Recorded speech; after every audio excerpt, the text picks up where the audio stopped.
Olá, pessoal! Como estão todos? Tudo bem?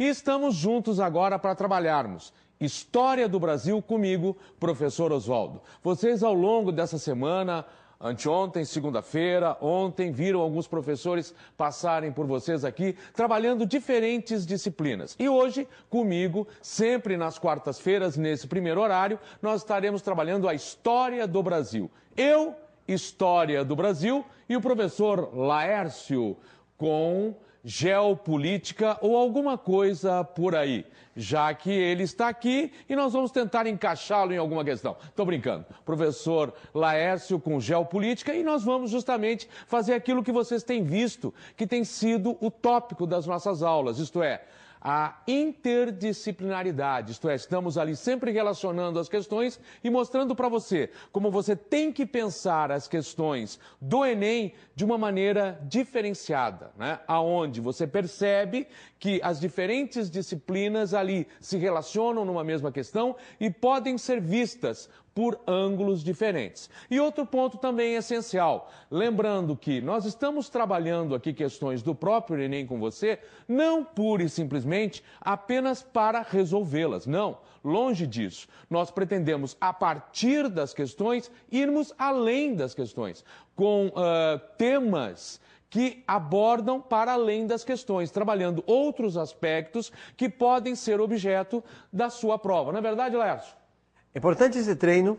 O que vai acontecer? Se você ficar atento a este modelo de interpretação, quando você pega uma questão de história, relaciona história e geografia no caso, ou outras disciplinas, esta habilidade que vai ser desenvolvida durante esse período vai ajudá-lo a se dar melhor na sua prova. Esse é o nosso objetivo. A gente vai trabalhar dessa forma para ajudá-lo a ir o melhor possível nessa prova que você tanto almeja entrar na universidade. E essa é a nossa intenção, esse é o objetivo. Eu tenho uma pergunta antes. Quer que eu mexa o açúcar da tua água? Não, pode deixar a minha aguinha. Então responda a questão. Não precisa mexer o açúcar da minha alguinha. Obrigado. Aguinha. Muito obrigado, viu? A minha alguinha. Muito obrigado, tá? É legal da sua parte. De nada. Fico agradecido, realmente. Pessoal, attention please, ladies and gentlemen. Vamos começar então. E como baixou o Jomar, a partir de agora não é mais próximo slide, é next.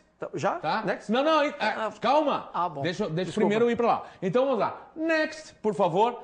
Gente, vamos começar com a nossa primeira questão então. Me acompanhem na leitura. Os vestígios dos povos Tupi-Guarani. Então vamos lá, vamos circulando as coisas importantes. Putz, seria legal, seria sensacional circularmos as coisas importantes. Mas tudo bem, não tem problema, eu pego uma outra caneta e eu circulo as coisas importantes. Muito obrigado, professor Laércio. É vermelho, eu tenho que usar. É vermelho, é verdade. Desculpem, eu estava usando o verde.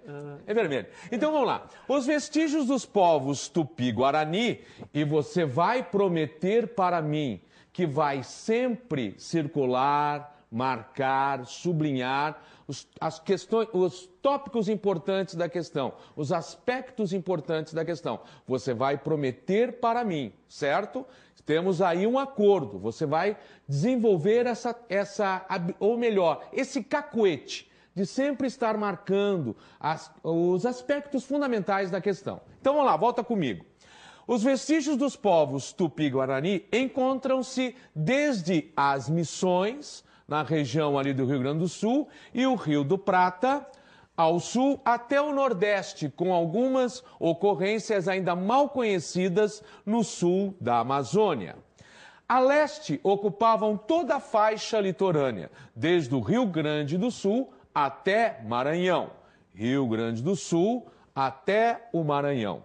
A oeste, aparecem no Rio da Prata, no Paraguai e nas terras baixas da Bolívia. Evitam as terras inundáveis do Pantanal e marcam sua presença discretamente nos cerrados do Brasil Central. De fato, ocuparam de preferência as regiões da floresta tropical e subtropical. Professor Laércio, tropical e subtropical, como é que eu posso entender isso no sentido do próprio habitat que esses índios Tupi-Guarani vão ter? Primeira coisa, para ser tropical tem que estar entre os trópicos, do Equador até Capricórnio, do Equador até Câncer. Isso é tropical.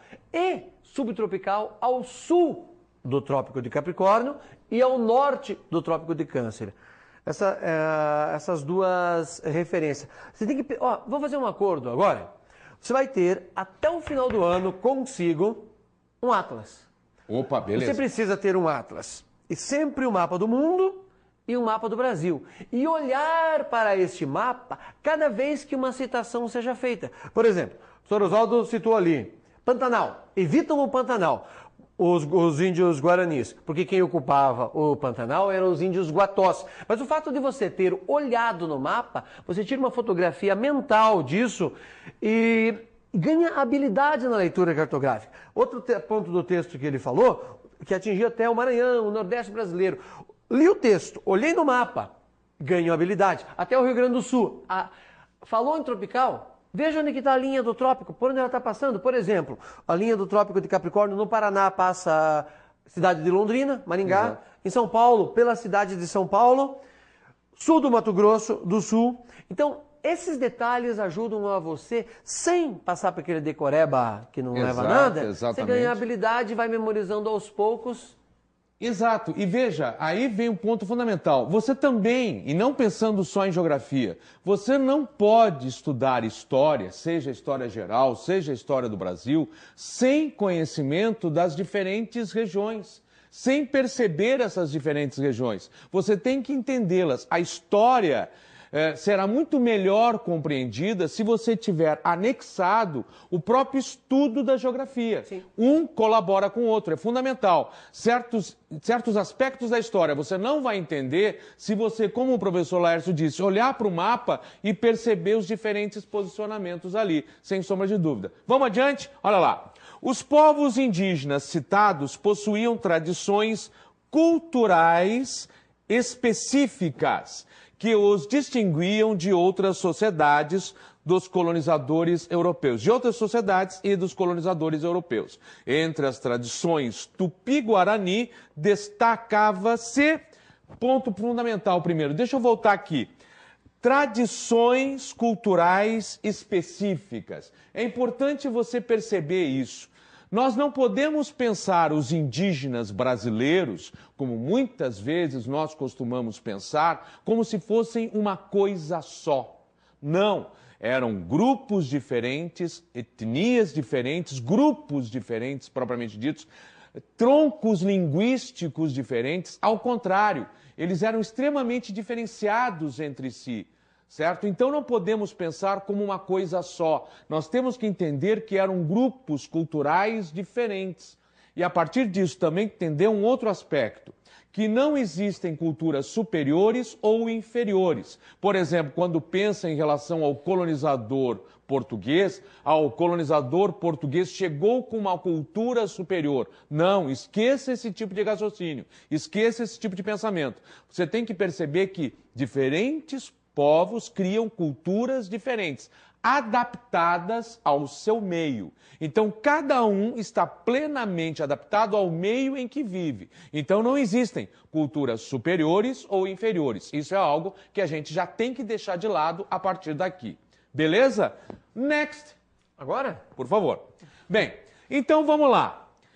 Volta um pouquinho. Desculpa, volta um pouquinho. Então, olha lá. Os povos indígenas citados possuíam tradições culturais específicas que os distinguiam de outras sociedades dos colonizadores europeus.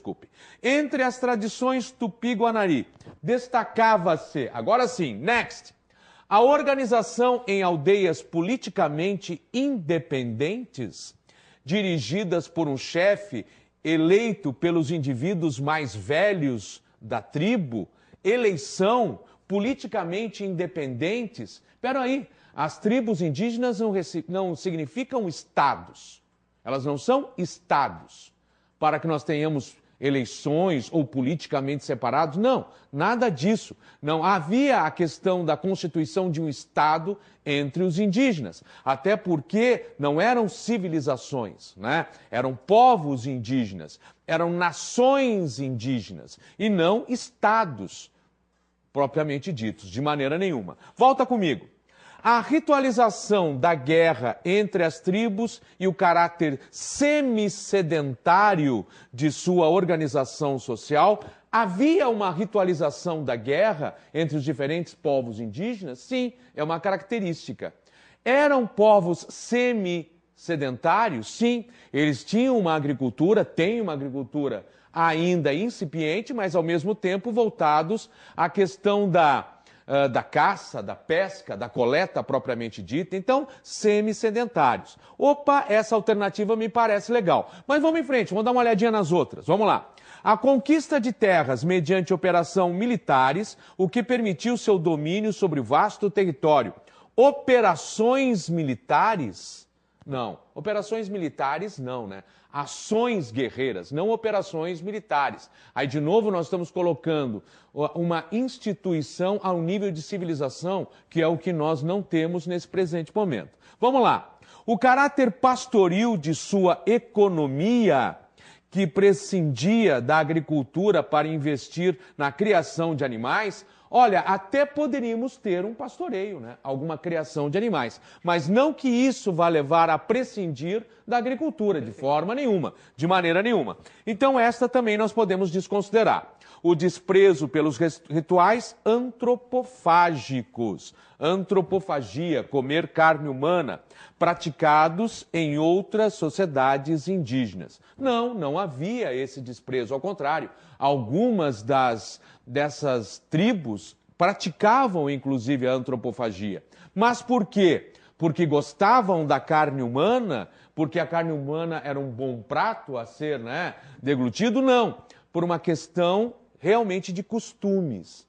Isto é, eles acreditavam que devorando a carne do inimigo, estariam absorvendo dele tudo que ele tinha de qualidades. Então, nesse sentido, era quase uma homenagem ao inimigo vencido. Dentro desse aspecto, temos que lembrar também da Semana de Arte Moderna, de 22, e Mário de Andrade, que sugere o Manifesto Antropofágico, no sentido da cultura, isto é, já que nós não podemos nos livrar da cultura estrangeira, vamos devorá-la e aproveitar dela o que ela tem de melhor. Beleza? Por favor. O Hans Staden tem um relato muito interessante num dos seus livros, que só era devorado aquele guerreiro bom. O covarde, não. Inclusive, um dos... Temos deduzir, então, que o legal é ser covarde. Não, porque vários covardes, várias pessoas que fugiram e não depois foram capturadas, o que aconteceu? Não eram devoradas.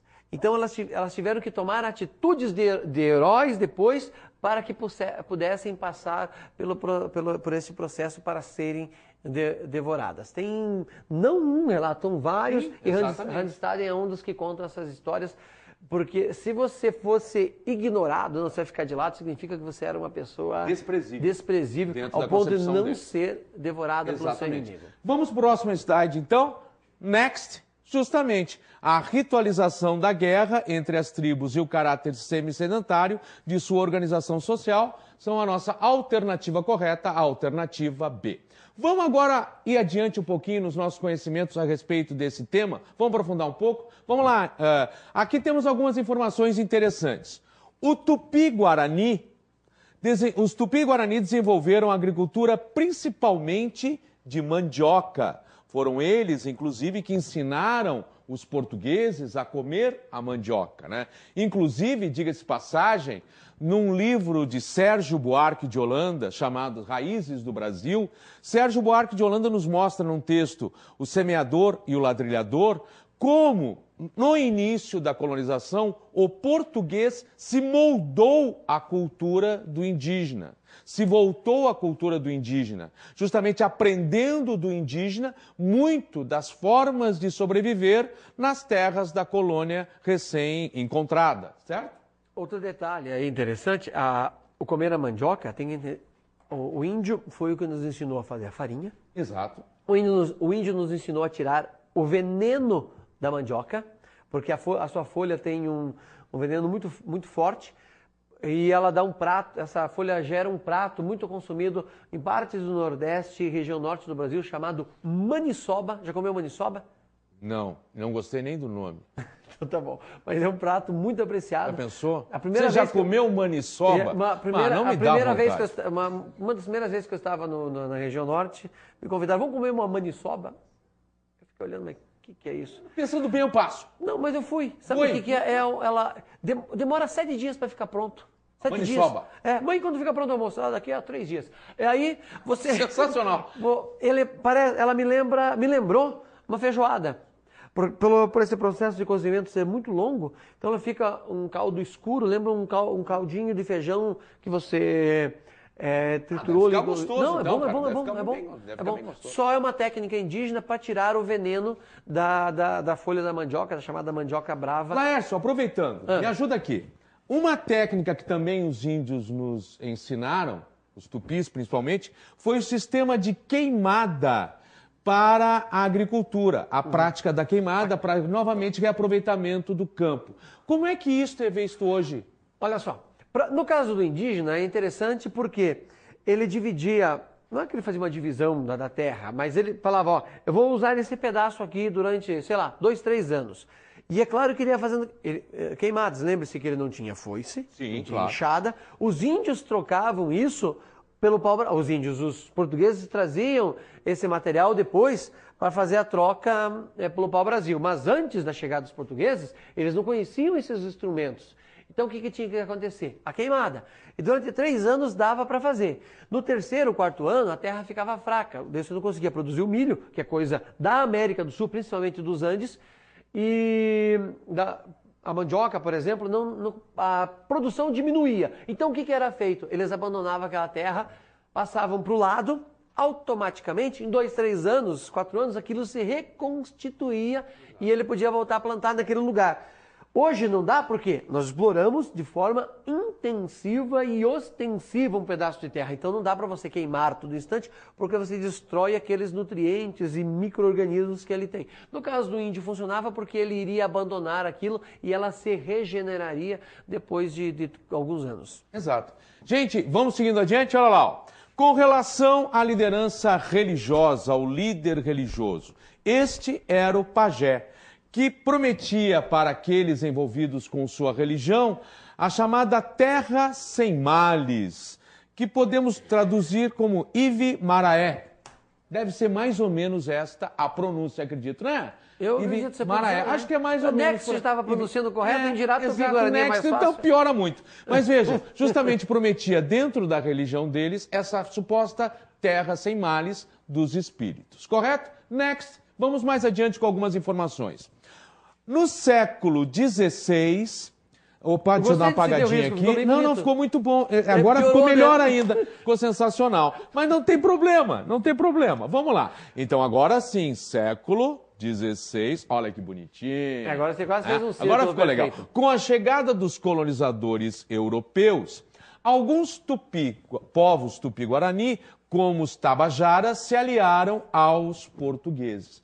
Ponto fundamental para a colonização do Brasil, né? A colonização do Brasil teria sido muito mais complicada para os portugueses se eles não tivessem contado com a colaboração das tribos que estavam justamente ao longo do litoral brasileiro, como aparece no texto anterior que você viu, do Rio Grande do Sul ao Maranhão, que eram caracteristicamente povos, tribos tupi-guarani, então de mesmo tronco linguístico, o que tornou mais fácil o acesso a esses povos, a comunicação com esses povos, com essas tribos, porque a partir do momento que eles passaram a se comunicar com uma e entenderam o processo da língua, foi mais fácil comunicar-se com as outras, mesmo tendo algumas variações, porque era o mesmo tronco linguístico. Quase um dialeto. Exato, tornou muito mais fácil. Foi muito importante para o desenvolvimento da própria colonização.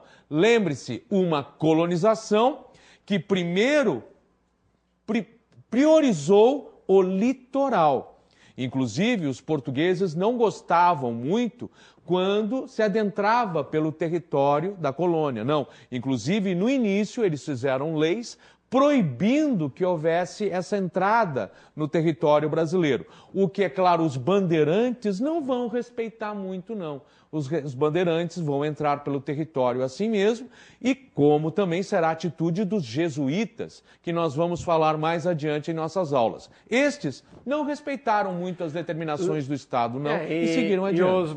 Lembrando que o Tratado de Tordesilhas foi um acordo entre dois reis, Portugal e Espanha. Exato.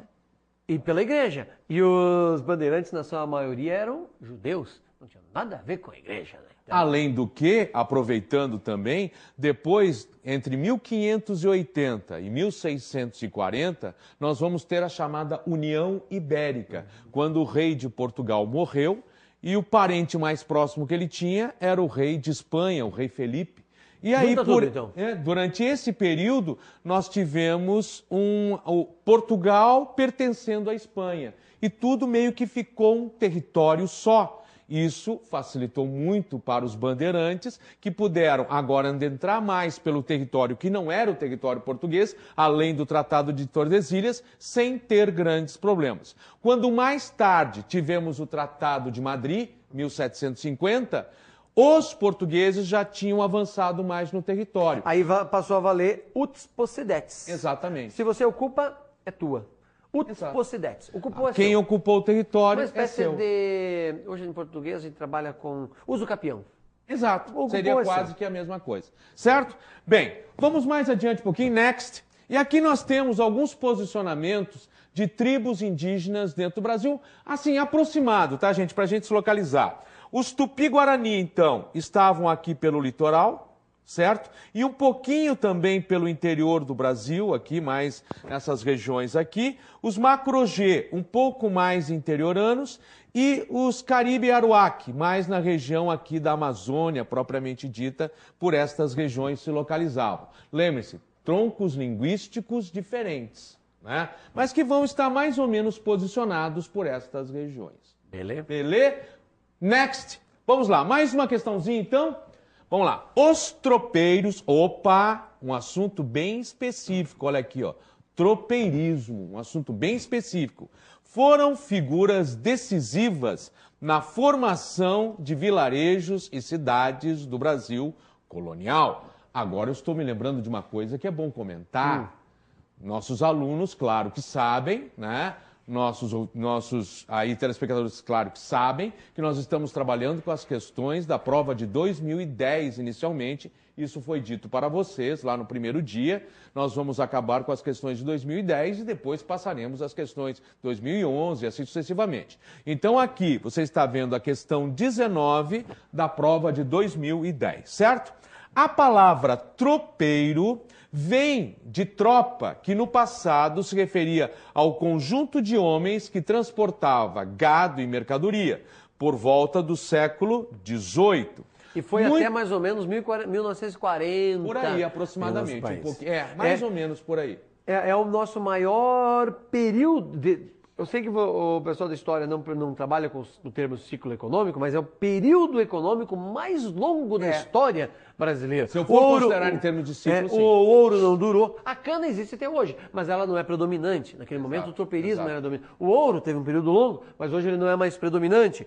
O café hoje não é mais predominante. Agora esse durou mais de 200 anos. Meu avô foi tropeiro. Meu avô foi tropeiro da região ali de... Você não quis seguir a carreira? Olha... Não. Quando eu nasci por volta... Não estava muito bem com o cavalo? Não era eu imaginei. Minha montaria... Acontece. Eu não sirvo para hipismo. Então tá bom. Não, ficaria, sabe, o Wolverine cavaleiro. Nossa, seria sensacional. Logan cavaleiro. Vamos lá, pessoal, voltando para cá. Século XVIII, então. Muita coisa era levada de um lugar para o outro, no lombo das mulas. O tropeirismo acabou associado às atividade mineradora, cujo auge foi a exploração de ouro em Minas Gerais e mais tarde Goiás. Por que ficou ligada a questão da mineração? Porque justamente eram esses tropeiros que pegavam o gado lá no Rio Grande do Sul, na região de Viamão, e traziam até São Paulo, ali Sorocaba, onde os animais eram vendidos, tanto animais para alimentação quanto animais de carga, para serem enviados à região mineradora. Porque logo a mineração fez com que a região crescesse muito em termos populacionais, as cidades cresceram e a pecuária em si se tornou, note isso por favor, uma atividade acessória. Anote isso. A pecuária no período colonial como uma atividade acessória e depois com o Brasil como império também, uma atividade acessória, porque justamente dava condições de sobrevivência à região mineradora principalmente, por isso uma atividade acessória. Vamos em frente? Next. Vamos lá. A extração de pedras preciosas também atraiu grandes contingentes populacionais para as novas áreas. E por isso, era cada vez mais necessário dispor de alimentos, como eu estava comentando com você, e produtos básicos. A alimentação dos tropeiros era constituída por toucinho. Aqui está junto, por toucinho, mas é separado. Feijão preto, farinha, pimenta do reino. Mas é toucinho. Exatamente. Café, fubá e coité. Um molho de vinagre com fruto cáustico espremido. A criação do feijão tropeiro na culinária brasileira está relacionada à atividade, vamos lá, comercial exercida pelos homens que trabalhavam nas minas. B. Atividade culinária exercida pelos moradores cozinheiros que viviam nas regiões das minas. Atividade mercantil exercida pelos homens que transportavam gado e mercadoria. D. Atividade agropecuária exercida pelos tropeiros que necessitavam dispor de alimento. Atividade mineradora exercida pelos tropeiros no auge da exploração de ouro. Qual a alternativa que você acha correta? 1 minutinho, 2, não, mostra lá, mostra as alternativas. Mostra as alternativas. Vamos deixar você pensar um segundinho. Vamos lá. Qual você acha que estaria certa? Qual? A, B, C ou D? Vamos lá. Alternativa correta, professor.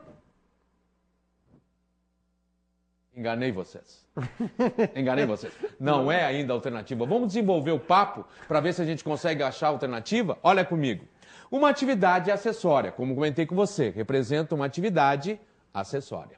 Certo? Tropeirismo, então, foi a atividade de levar o gado bovino e muares, que era justamente para o transporte, os muares, do Rio Grande do Sul à região mineradora. Principal rota chamava-se Caminho de Viamão, que levava até Sorocaba. Este é o caminho, se você observar. Ó. Saía daqui, do Rio Grande do Sul, percorria toda Santa Catarina e chegava a Sorocaba, lá em São Paulo. E dali ia para a região mineradora para abastecer. A cidade de Sorocaba era a cidade do comércio, né? Exatamente. Apaga, por favor, Oswaldo, o desenho feio que você fez ali. Apago. Por favor, só quero fazer um comentário. Por favor.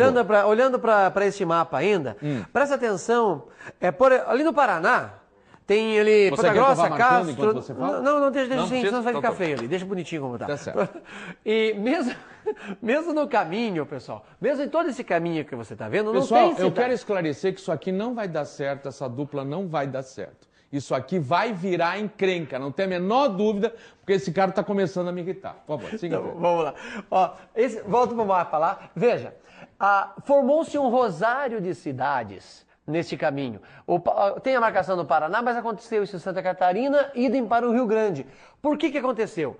Quando o Oswaldo falou ali dos moares, lembre-se de um detalhe. Era a mula o principal meio de transporte. Exato. E a mula anda em média 50 km por dia, coisa que o cavalo não aguenta, carregando o peso e a distância. E cada 50 km aproximadamente de paragem que essas mulas faziam, construía-se uma cidade. Exato. Inclusive, diga-se passagem, aqui onde estamos, Curitiba, era um desses meios de caminho. Né? Era justamente em Curitiba, Paraná, que eles paravam para fazer a tal da invernagem.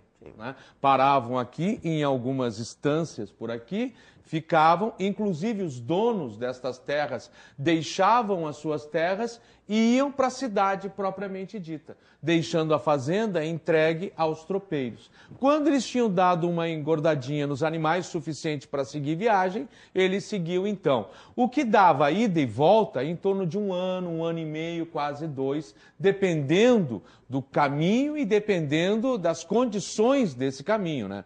Porque o barro era intenso, principalmente quando chegava aqui na região do Planalto Curitibano e tudo mais. Havia uma situação extremamente complicada, mas aqui era um meio de caminho. Inclusive, até hoje, se você gostar de fazer turismo ecológico, né, é possível de sair do Rio Grande do Sul seguindo o caminho que os tropeiros faziam. E você pode, inclusive, ir parando em algumas das fazendas por onde eles passavam. Tem café colonial, tem lugares para você ficar, dormir, para acampar e tal, e fazer todo o caminho que eles faziam. Perfeito. Certo? Então vamos para a alternativa correta, vamos lá, agora sim. Olha, você tinha colocado a C, dei mais um tempo para você pensar, hein? Atividade mercantil, sem sombra de dúvida, uma atividade mercantil exercida pelos homens que transportavam o gado e as mercadorias necessárias. Ponto fundamental para a sobrevivência da região mineradora. Lembre-se, a região mineradora, e nós vamos falar mais sobre isso no decorrer do caminho, a mineração atraiu pessoas de todos os cantos, né? Não só da própria colônia, mas de fora também, portugueses. Isso fez com que a região crescesse de uma forma diferente. Tanto que nós vamos ter um Brasil rural no litoral, voltado ao rural, voltado às grandes propriedades. Agora, quando você vai para a região mineradora, nós teremos uma região urbanizada, nós teremos um outro tipo de realidade. Cidades vão se desenvolver aí. Por quê? Porque automaticamente todos esses mineradores vão precisar sobreviver. E para sobreviver vão precisar de uma série de artigos que comerciantes e outros trarão.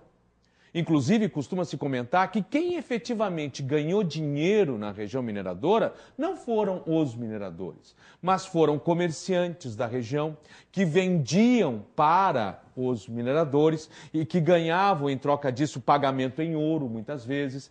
Quem, por exemplo, também ganhou muito dinheiro, ficou rico nessas regiões, foram os proprietários das terras aonde eles estavam minerando. Por quê? Porque o proprietário da terra quase não precisava trabalhar, né? Ele se jogava nas cordas e ficava esperando os caras encontrarem alguma coisa e ele ficava com um percentual em cima do que o cara encontrou, do que o minerador encontrou de ouro.